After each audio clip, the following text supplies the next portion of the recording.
Alright guys, welcome back to VALORANT News. Major drama emerging yesterday with FNATIC losing 2 series in a row, official VCT matches for the first time since this team's formation, going down to Carmine Corp in the playoffs at the kickoff quite a while ago now, but then going down to Heretics in their first match back just after Boaster said a couple of days ago that they would have won Masters Madrid if they were actually there. What's going with FNATIC? Why have they fallen off to seemingly such a great extent? And why are they getting clowned so hard by many of their rivals? Very much intrigued your thoughts in the comments below. Hit the like button if you enjoy. Subscribe if you're new as always, I would greatly appreciate it. This is pretty wild, I thought, for Magic Johnson, and lots to discuss today. Firstly, G2. We saw they got rid of Net officially just the day before yesterday, and now they are bringing Icy into the team. So here we go, it is now official. They're cooking something special up, and gotta say, the announcement videos they've put together here, G2, very impressive indeed, I thought. G2 EG coming up in just a couple of days' time, of course, in the Americas. Sentinels, however, Tens especially, he has been talking about what the situation is with their in-game leadership stuff. Also, just quickly from G2, to be fair, their new Sentinel player, Leaf. So here he is, and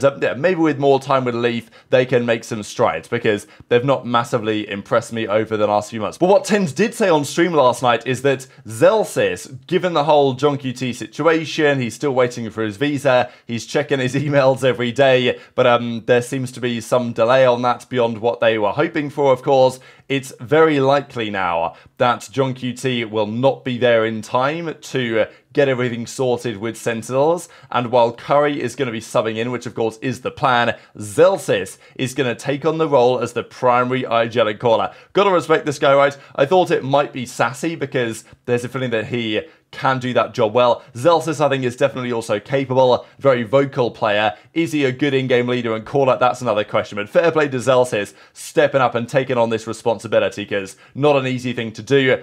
The most difficult role on the team, hands down. But look, they've played with Gen.G for some time. Zellsis knows how Gen.G likes to call things, Mr. Quality Tactics himself. So we'll see how this goes, whether it's going to be a masterclass or whether it's going to go dramatically wrong. But they play 100T in a couple of days, and yeah, you can't really afford to lose that one if you're 100T.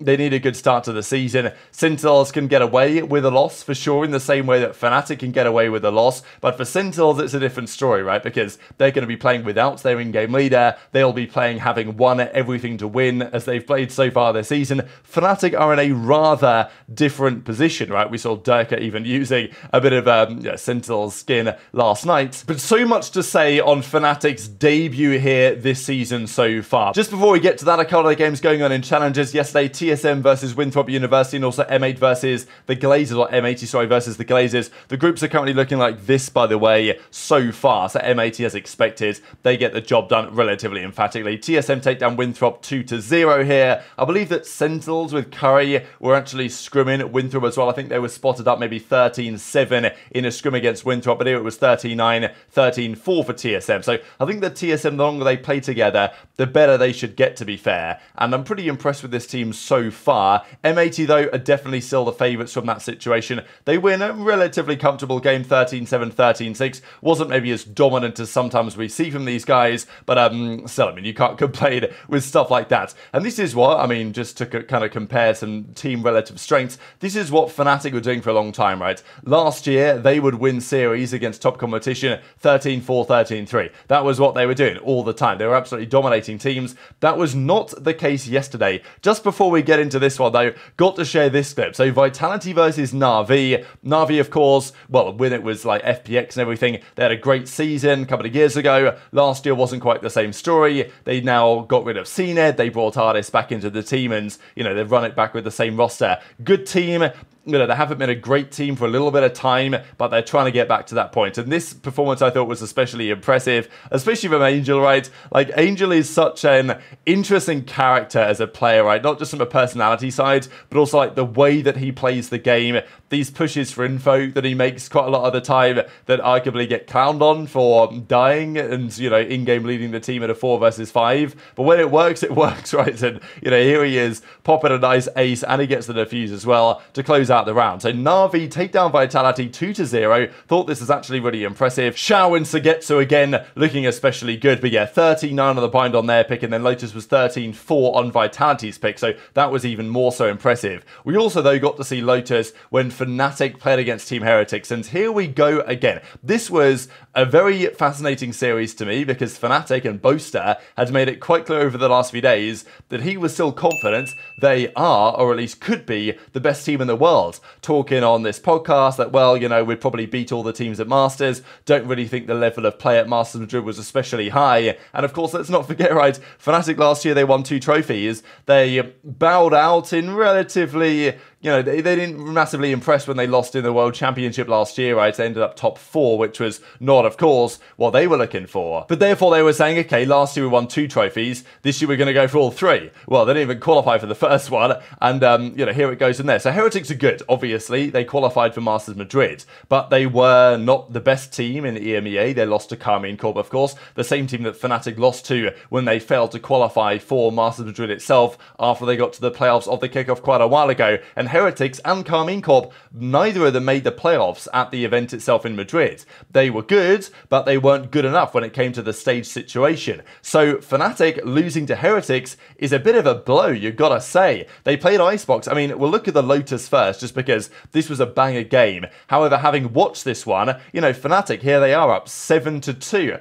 That should not really be losable, but Heretics bring it back. They all the way take it to overtime. And in the overtime, I thought, even from the last, 10 rounds, FNATIC were the worst team. Like, they were, I think, kind of lucky, FNATIC, to even take the overtime the distance that it was going. There was a few rounds that they got bailed out hard, and even down the closer, Durka pushing C on his own, Boaster planting the C-bomb on, in the open with no cover and no smokes and no, even visual cover. I thought it was pretty wild. FNATIC were levels below where I would usually expect this team to be, and maybe the expectation should now become that, well, these guys just aren't that good anymore. So I wanted to share what FNS and Sliggy and those guys had to say on what they watched from this series, because it was the icebox on their map pick FNATIC that was truly ugly.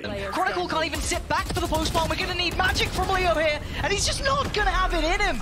FNATIC go down with a whimper. If I'm honest, this wasn't a close game, Josh. This was Heretics looking fast. Okay. 13-4? On your map pick? How do you feel? Yeah. That's insane. And Heretics don't have much practice. Yeah, this guy just came back from an exam, played an off agent, and just shit on them. Yeah. I mean, bro, those retakes were very sloppy. Oh, dude, this was real. This was a slop fest, man. And they didn't play it together. And then we're not even when there was calling individuals, timeouts. they didn't get kills, man. People are running through walls. You would expect them to get 2, and they're getting 1 as well. At least it's early season. They have time to fix it. That's true. But yeah, they got shit on. I'm sorry. They got fucking owned. There is no excuse for getting owned that badly.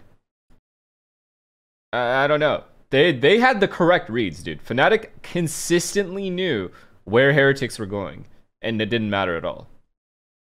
I think FNATIC are so sloppy all of a sudden. Isn't it the change of the coach? I think it more so has to do with, I think they're trying to do too much in the round instead of just feeling out the round. And that needs to stop. They need to play way more disciplined on the retakes. They need to know beforehand, okay, we are playing retake on this bomb site. For example, there's something Sentinels does that I think is really good. If they have a set retake, then they will stick to that, regardless of how the round plays out. Which I think is a lot easier for players to grasp than just flip-flopping in between. And I think FNATIC need to do that way more when they have these kinds of reads. If we're going to play for a site, play for it. If we're going to play retake on a site, retake. And don't try to do different things. That's it. And the people that are playing retake need to value their lives more. Already can't do it. Chronicle falls and Heretics finally break the trend. Besting FNATIC on Lotus. 2-0? They deserved a third map. I'm mad.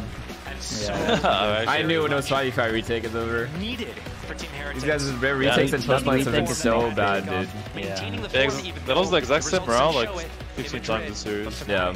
So these were FNATIC's results last year, right? They effectively dominated everything the regular season in EMEA until they lost in the playoffs grand finals, but then they turned up to the Masters Tokyo and they won anyway relatively comfortably. They then bowed out of the World Championship to Louds. They were still looking good, but now here we go, right? Back-to-back 0-2 losses to KC and now to Heretics. You know, it's not just been one tournament here. It's, you know, multiple games they've now played in recent times. And I don't think it's an overreaction to talk about these guys having fallen off in some respect, because if it was just one map or one series, then fair enough. But it's now a bit of a more consistent trend. And understandably, I think Boaster has been getting clowned pretty hard, because he was talking, you know, big the last couple of days, talking about the, well, Madrid, the level of play wasn't very high, would beat everyone in the tournament, including Gen.G, including Sentinels. Put this, even tweeted this out actually, FNATIC would beat the following, and he puts all the teams there that were at Masters Madrid. And, well, of course, they've now lost to two of these guys, such as KC and Heretics, just as of yesterday. And also Heretics, we've got to remember, they weren't even playing with their absolute full strength situation, right? Like, the level of play from FNATIC was just straight up poor. Miniboo just finished an exam, had flown in and played last minute. They were, sure, Patty Tech has been playing with those guys for some time, but they were expecting to play with Woot, but he couldn't make it because of the visa stuff. So I think they've even been scrimming with him over the last few days. So this Heretics team was also not a full-strength Heretics team, really. Miniboo had arrived there like last minute after doing his exams. They weren't even practicing with this lineup a couple of days ago, and they still beat FNATIC. Like, that's just pretty bad. So Boaster is now changing his tune somewhat, because he was talking all this, you know, talking pretty big about how they were going to beat these guys, and now they've lost. And he's saying, well, you know, let's get some reps in, a win on the stage, we'll be back in business, he says. But I don't know if the evidence is necessarily there to support that. Even watching his body language during the series, it felt to me that he was, you know, somewhat shook. He was like, oh my god, like, we're actually going to lose this one, and it's going to be pretty embarrassing. And as Zellsis says, wasn't this guy Boaster supposed to win Madrid or something, right? So we'd obviously see the comments